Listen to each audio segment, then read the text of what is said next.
In 2025, as Korean cinema continued to expand its international footprint, the festival circuit remained a parallel validation channel distinct from commercial release, offering a different kind of credibility built on curation, critical discourse, and sustained conversation among industry professionals, and in this context, the positioning of omniscient reader. The prophecy was notable for what it did not pursue, namely a strong festival-led rollout prior to or alongside its theatrical exposure, a choice that carries implications for how the film, and by extension, its lead performances, are framed in global discourse. Festival premieres serve multiple functions beyond publicity. They provide interpretive context through Q&As, critic roundtables, and program notes. They allow for early critical calibration that can emphasize thematic intent over surface comparison, and they situate a film within a lineage of works that share aesthetic or narrative ambitions, thereby helping audiences and critics read it on its own terms rather than purely through the expectations of source material or star image. And when a project opts out of or does not secure this pathway, it relies more heavily on market reception and fan discourse to define its narrative.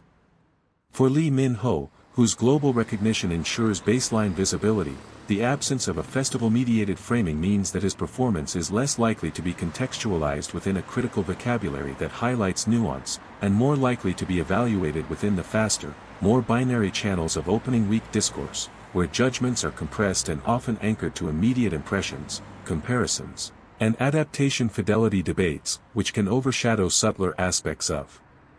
characterization that might otherwise be foregrounded in a slower, discussion-rich environment. This does not imply that festival presence guarantees positive reception, rather, it underscores that the pathway of introduction shapes the terms of evaluation, and for projects that blend genre spectacle with character complexity, a dual strategy, festival exposure to establish interpretive depth, followed by wide release to capture audience scale, can help balance perception, ensuring that the conversation includes both what the film is trying to do and how effectively it entertains, instead of collapsing prematurely into a single dimension of judgment.